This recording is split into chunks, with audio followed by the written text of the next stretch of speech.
ബഹുമാനപ്പെട്ട വടകര MP ശ്രീ ഷാഫി പറമ്പിൽ, ബഹുമാനപ്പെട്ട Nadapuram MLA Shri KM Abhijith, വേദിയിലും സദസ്സിലുമുള്ള മറ്റ് ബഹുമാന്യരെ, മാതാപിതാക്കളെ, പ്രിയപ്പെട്ട കുട്ടികളെ, എല്ലാവർക്കും എൻ്റെ ഹൃദയം നിറഞ്ഞ നമസ്കാരം. ഇന്ന് ഞാനിവിടെ നിൽക്കുമ്പോൾ ഞാൻ കാണുന്നത് 3000 വിദ്യാർത്ഥികളെയല്ല, 3000 സ്വപ്നങ്ങളാണ് ഞാൻ എൻ്റെ കൺമുമ്പിൽ കാണുന്നത്.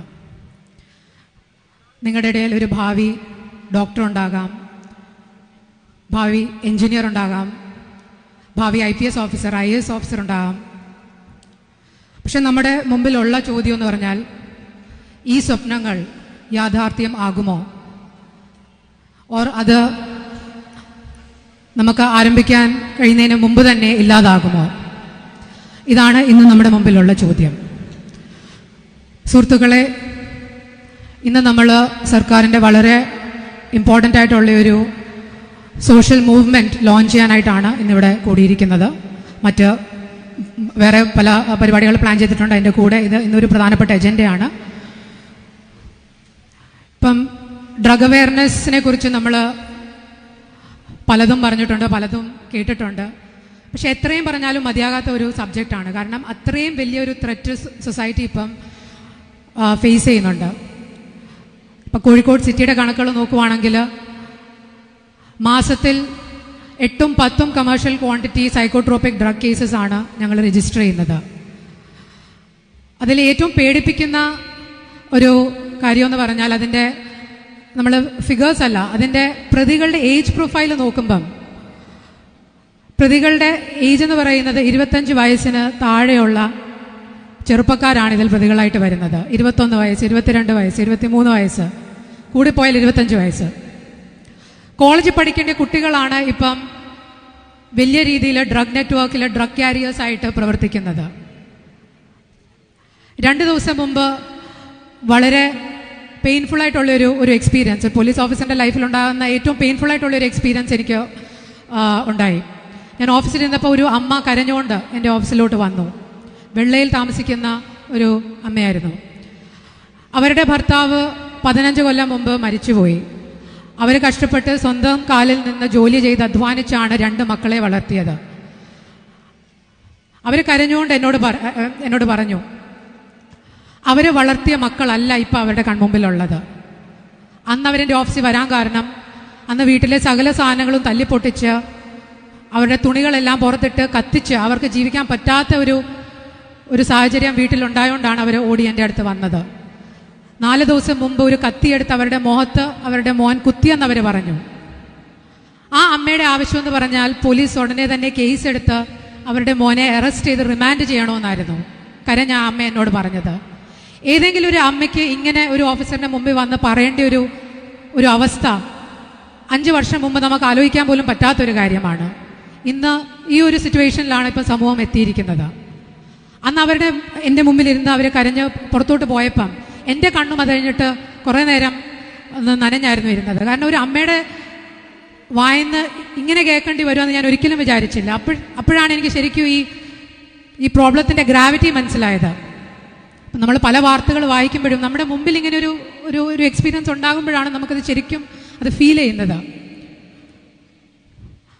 അപ്പം പിള്ളേരോട് എനിക്ക് പറയാനുള്ളത്, ഒരു ഡ്രഗ് കേസിൽ നിങ്ങൾ പ്രതികളായാൽ അതുകൊണ്ടുണ്ടാകുന്ന ലോങ് ടേം കോൺസിക്വൻസസ് എന്താണെന്ന് നിങ്ങൾ മനസ്സിലാക്കണം. കാരണം പലർക്കും ഇതൊരു ചെറിയൊരു രസം, അല്ലെങ്കിൽ ചെറിയൊരു ടെംപ്റ്റേഷൻ, അല്ലെങ്കിൽ പിയർ ഗ്രൂപ്പുമായിട്ട് ഫിറ്റ് ഇൻ ചെയ്യാനുള്ള ഒരു വളരെ നോൺ സീരിയസ് ആയിട്ടുള്ളൊരു അപ്രോച്ചാണ് പലരും എടുക്കുന്നത്. പക്ഷേ ഇപ്പം പോലീസ് വൈഡ് സ്പ്രെഡ് റെയ്ഡ്സ് നടത്തുന്നുണ്ട്, കേസസ് ഡിറ്റക്ട് ചെയ്യുന്നുണ്ട്. നിങ്ങളൊരു കേസിൽ പ്രതിയാകുവാണെങ്കിൽ ആ ഒരു ക്രിമിനൽ റെക്കോർഡ് നിങ്ങളുടെ റെക്കോർഡ്സിൽ എന്നേക്കും റിഫ്ലക്റ്റ് ചെയ്യും. നിങ്ങൾക്കറിയാം, ഇപ്പം ഏത് ജോലി കിട്ടണമെങ്കിലും, ഇപ്പം സർക്കാർ ജോലിയാണെങ്കിലും പ്രൈവറ്റ് ജോലിയാണെങ്കിലും, അല്ലെങ്കിൽ ഒരു പാസ്പോർട്ടിന് നിങ്ങൾ അപേക്ഷിക്കുവാണെങ്കിലും, അല്ലെങ്കിൽ ഫോറിൻ യൂണിവേഴ്സിറ്റീസ് പഠിക്കാൻ പോവുകയാണെങ്കിലും, നിങ്ങൾ ഏത് ഫ്യൂച്ചർ ഓപ്പർച്യൂണിറ്റി അവെയിൽ ചെയ്യാൻ ശ്രമിച്ചാലും ഒരു പോലീസ് ക്ലിയറൻസ് സർട്ടിഫിക്കറ്റ് ഇപ്പം എല്ലാവരും ചോദിക്കും. അതില്ലാതെ ഒരിടത്തും പ്രവേശനമില്ല. അപ്പം ഏതെങ്കിലും ഒരു കേസിൽ നിങ്ങൾ പ്രതികളാകുവാണെങ്കിൽ ഇറസ്പെക്റ്റീവ് ഓഫ് ഏജ് അത് നിങ്ങളുടെ റെക്കോർഡ്സിൽ എപ്പോഴും കാണും. നമ്മൾ PCC അടിച്ച് തരുമ്പം അതിൽ കേസിൻ്റെ ഡീറ്റെയിൽസ് കാണും, കേസിൻ്റെ സ്റ്റാറ്റസ് കാണും. അത് പിന്നെ ഒരിക്കലും ആർക്കും മായ്ച്ചു കളയാൻ പറ്റത്തില്ല. ഒരാഴ്ച മുമ്പ് ഒരു വ്യക്തി എൻ്റെ അടുത്ത് വന്നു. ഇങ്ങനെ 2018 ചെറിയ 2 കേസ് ഉണ്ടായിരുന്നെന്ന് പറഞ്ഞ് ഇപ്പം ജോലിക്ക് ശ്രമിക്കുമ്പോൾ ഇപ്പോൾ ജോലി കിട്ടുന്നില്ല, റെക്കോർഡ്സിൽ നിന്ന് അത് മാറ്റാൻ എന്തെങ്കിലും മാർഗ്ഗമുണ്ടോ എന്ന് ചോദിച്ചുകൊണ്ട് വന്നു. പക്ഷേ ആസ് പോലീസ് ഓഫീസേഴ്സ് ഇപ്പം നമുക്കൊന്നും ചെയ്യാൻ പറ്റത്തില്ല. കാരണം സിസ്റ്റം ജനറേറ്റ് ചെയ്യുന്ന ഒരു റെക്കോർഡാണ്. നമുക്കത് എടുത്ത് മാറ്റാൻ പറ്റത്തില്ല. അപ്പം പലരും ഇതിൻ്റെ ദോഷങ്ങൾ മനസ്സിലാക്കുന്നത് പിന്നീടാണ്. ഇപ്പോഴത്തെ ഒരു ഇമ്മച്യൂരിറ്റിയിൽ ഇതൊന്നും ചിന്തിക്കാനുള്ള ഒരു പക്വത പലർക്കും ഇല്ല. അപ്പം ശരി എന്താണ് തെറ്റെന്താണ് തിരിച്ചറിയാനുള്ളൊരു പ്രായം ആയിട്ടില്ല. അപ്പം അതുകൊണ്ടാണ് ഇവിടെ ഇരിക്കുന്ന ചെറുപ്പക്കാരോട് എനിക്ക് പറയാനുള്ളത്, സേ നോ ടു ഡ്രഗ്സ്. നിങ്ങൾക്ക് ആരെങ്കിലും ഡ്രഗ്സ് ഓഫർ ചെയ്യുവാണ്, അല്ലെങ്കിൽ നിങ്ങളെ ടെംപ്റ്റ് ചെയ്യുവാണെങ്കിൽ അവർ നിങ്ങളുടെ സുഹൃത്തുക്കളല്ല. ഒരിക്കലും ഒരു റിയൽ ഫ്രണ്ട് നിങ്ങളെ ഡേഞ്ചറിലോട്ട് തള്ളിവിടത്തില്ല. അങ്ങനെ ആരെങ്കിലും നിങ്ങളോട് പറയുന്നുണ്ടെങ്കിൽ അവരുമായിട്ടുള്ള കണക്ഷൻസ് നിങ്ങൾ ഉടനെ തന്നെ അവസാനിപ്പിക്കണം.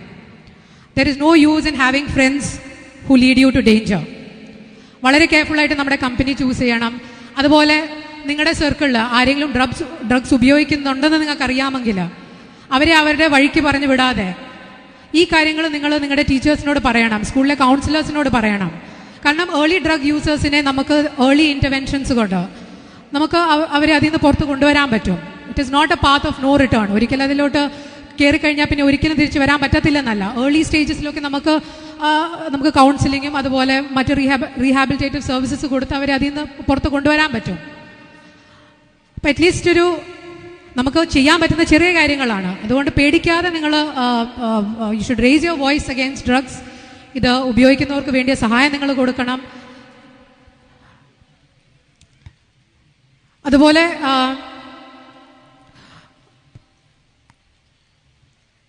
every school, every student, every district should become a drug free zone.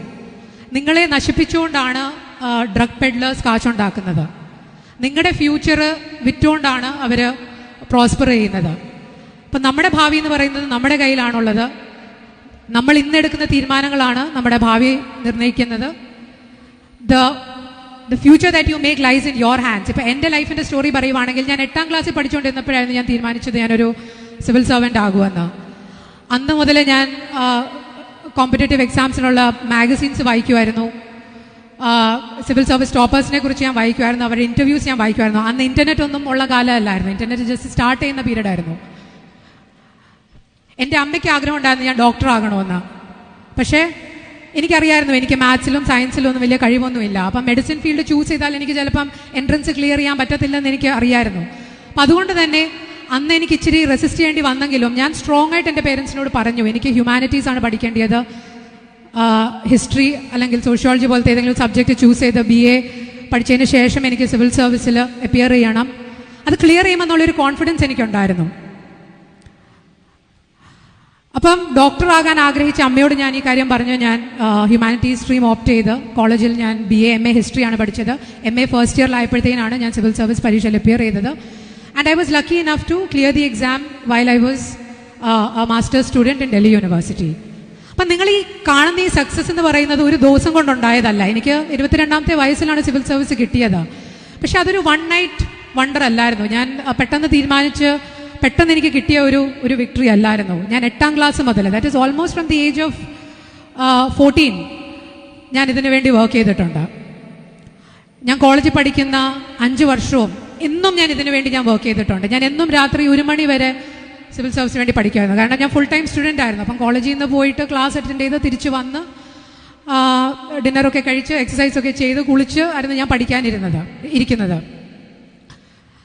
അപ്പം I was burning the midnight oil for so many years and this success came to me as a result of that.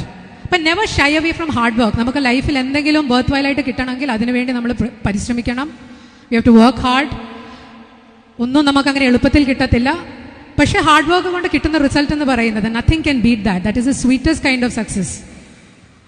So ഇന്ന് നിങ്ങളുടെ കൺമുമ്പിൽ കാണുന്ന IPS officer എന്ന് പറയുന്നത് ഒരു ദിവസം കൊണ്ടുണ്ടായതല്ല. This is a victory which came to me after a lot of hard work.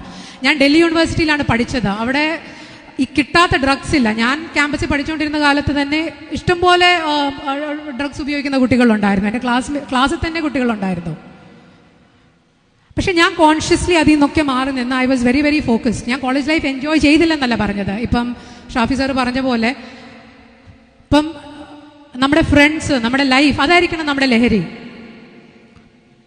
V have to find joy and excitement in other things. അല്ലാതെ നമ്മളെ നശിപ്പിക്കുന്ന ഒരു കാര്യം ഉപയോഗിച്ച് നമ്മുടെ ജീവിതം നശിപ്പിക്കുന്നതിലല്ല നമുക്ക് സന്തോഷം കണ്ടെത്തേണ്ടത്.